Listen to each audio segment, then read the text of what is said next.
And Chelsea are hoping to improve a dismal run of 2 wins in the last 10 Premier League games when they host Southampton tonight, live and exclusive on talkSPORT. I'll bet that one. I'm looking forward to it. Cole Palmer hasn't scored again in his last 5 Premier League games, but manager Maresca says it won't be long before his quality shines through again. Somebody just messaged in there again. You look at the cost cutting exercises at United, Troy. It's a strange one. You give Ten Hag an extension. Yeah. Do you know what I mean? It's all of their own doing, because they weren't brave enough to make the decisions at the start, and I think that's where Radcliffe now is going probably too far the other way. Yeah. Where they backed Erik Ten Hag because they couldn't find a replacement they wanted, gave him 200 million to spend on, let's be honest, on bang average players at the moment for that price tag, and now he's going right.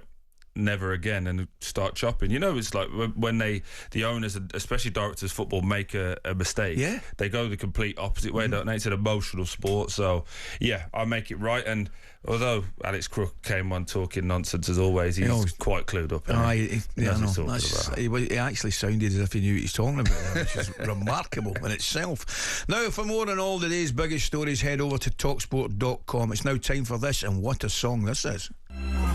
It's coming home, it's coming, football's coming home, it's coming. I love the fact they thought I didn't know some lap was coming on. You think I'd been daft? I mean, I think cars can talk. However, Shebahn's back in the studio. Shebahn, what have you got for us? Oh, I don't know if I want to have this chat with you. Oh, no. Remember last time we mentioned the big BW? Big Ben White? Oh, man alive. Anyway, let's go. Come on. Okay, it's a year on since Gareth Southgate said Ben White had made himself unavailable for selection for England, but he did say the door would be open if he wanted to make a return to the side. And this is something that our Harry Redknapp was absolutely furious about, remember? The door should be slammed right in his mush. Honestly, I don't... no time at all. He don't want to play for his country. Goes to the World Cup, comes home because he's not in the team or whatever. I'm sorry, you've had your opportunity. You don't want to play for England. Go and tell the Bobby Moores of this world who got 100 odd caps, the Shiltons, the Beckhams, the Rooneys, them people. Go and tell the Billy Bonds of this world didn't get a cap and should have done, and all them great players. They don't want to play for their country. I think it's disgusting. I'm with you, Harry. I can't have him. If he don't want to play, it's fine. Okay, you don't want to play, don't play anymore. Thank you very much. Harry Redknapp sitting on the fence that day. Thomas Tuchel is believed to have been speaking to players currently ahead of appointing his first squad for World Cup qualifiers coming up in March. It's also believed that he's been speaking to Ben White. Ben White came back from injury last week for Arsenal. New management, if Ben White wants to return and he's good enough and he's playing well and he's fit, should that door be open if Tuchel wants to select him? Right. Who wants to go first? I'll go first, right? Here's the first thing you've got to say. Nowadays, we're all walking on eggshells over what we're saying, what people think, which is crazy in some cases. I don't know why Ben White made that decision, right?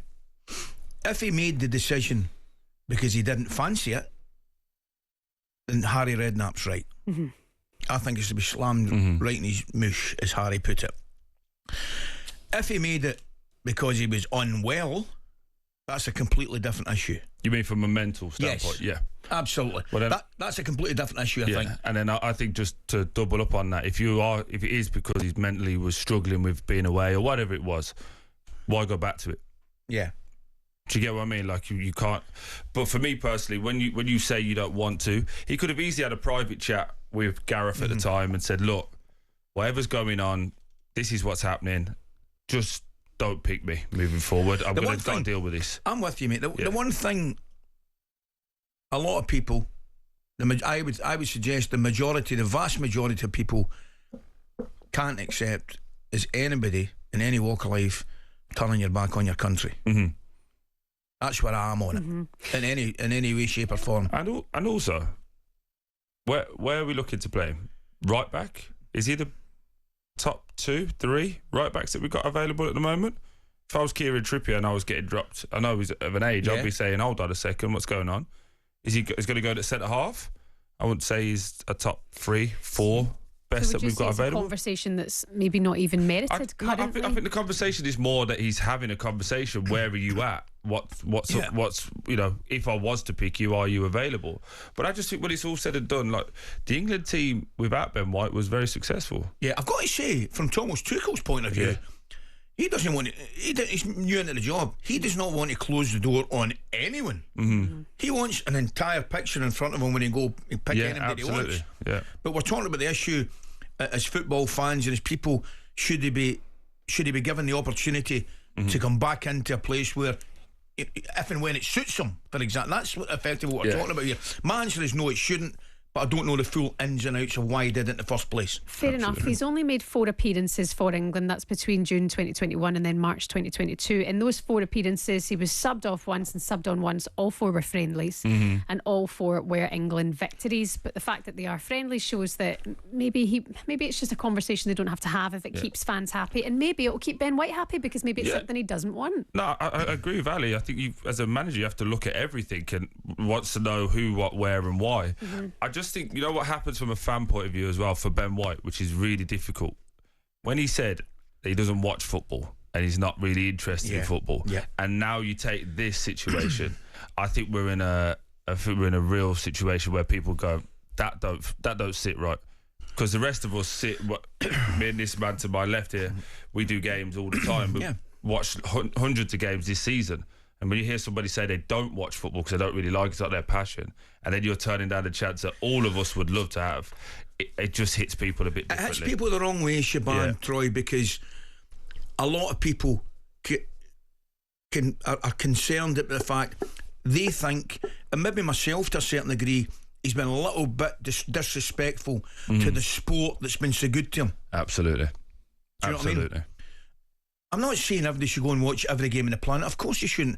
But you can't really come out and say there's people spending lots of money to go and watch games of football, and you're coming out and saying, well, I don't really like it. I know you can. Some people say I admire his honesty, but I think that kind of honesty should maybe stay in there, because it does upset people that love football. Yeah.